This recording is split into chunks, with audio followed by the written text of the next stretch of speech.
Everyone, நான் நந்தி ரமேஷ் பேசுகிறேன். இந்த பதிவில் எஸ்ஆர் நோ இன் ரிலேஷன்ஷிப் பற்றி நம்ம பார்த்து தெரிஞ்சுக்கலாம். ஸோ இது வந்து ஒரு ஸ்பான்டீனியஸாக நம்ம எடுக்கக்கூடிய ஒரு ரீடிங் தான். ஸோ நம்ம யூனிவர்ஸ் வந்து உங்களோட ரிலேஷன்ஷிப் இஷ்யூஸ் ஏதாவது போயிட்டு இருந்துச்சுன்னா நீங்கள் எஸ்ஆர் நோ மூலியமா ஒன் லைன் ஆன்சர் தான், முடியாது அவ்வளோ மட்டும்தான் இதில் நம்மளுக்கு பதிலாக கிடைக்க போகுது. ரொம்ப பெரிய டீட்டெயிலிங்கான ஆன்சர்ஸ் கண்டிப்பாக கிடைக்காது.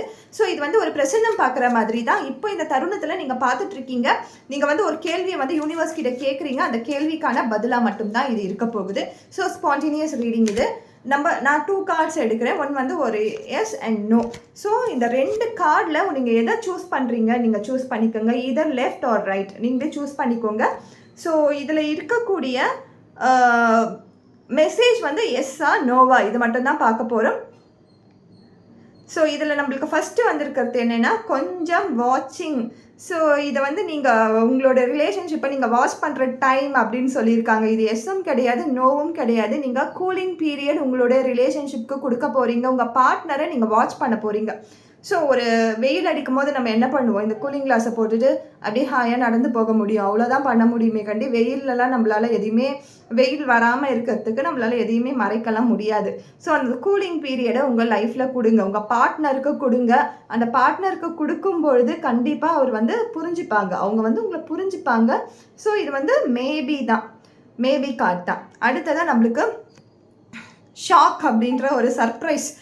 இது வந்து எஸ் கார்டு தான். ஆக்சுவலாக இது ஷாக் அப்படின்ற சொன்னாலுமே இது எஸ் கார்டு தான். ஒரு பெரிய ஒரு டிரான்ஸ்ஃபர்மேஷன். இந்த கார்டு நீங்கள் சூஸ் பண்ணியிருந்தீங்கன்னா ஒரு சர்ப்ரைஸ் கண்டிப்பாக உங்களுடைய பார்ட்னர்கிட்டேருந்து உங்களுக்கு கிடைக்க போகுது. அது நல்ல விதமான பாசிட்டிவ் சர்ப்ரைஸ். ஆர் நீங்களே கூட உங்கள் பார்ட்னருக்கு ஒரு சர்ப்ரைஸ் கொடுக்கறதுக்காக நீங்கள் அந்த மூமெண்ட்டை க்ரியேட் பண்ணலாம். ஸோ இந்த மின்னல் அப்படின்றது ஒரு மூமெண்ட் தானே, அந்த மூமெண்ட்டை நீங்களே கூட க்ரியேட் பண்ணலாம் உங்கள் லைஃப்பில்.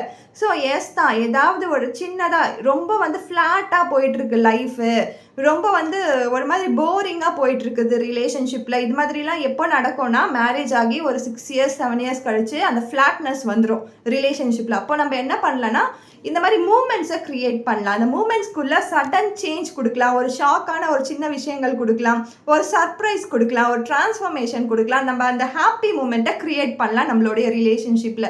ஸோ அந்த ஹாப்பி மூமெண்ட்டை க்ரியேட் பண்ணுங்க அப்படின்னு சொல்லி யூனிவர்ஸ் வந்து உங்களுக்கு அந்த ஒரு இன்சிஸ்ட்டை கொடுத்துருக்கு. ஸோ அதை அப்படியே பிக் பண்ணிக்கோங்க, உங்களுக்கான அந்த மூமெண்ட்டை க்ரியேட் பண்ணுங்கள், ஒரு ஹாப்பியாக உங்கள் பார்ட்னர் கூட இருங்க. Thank you so much.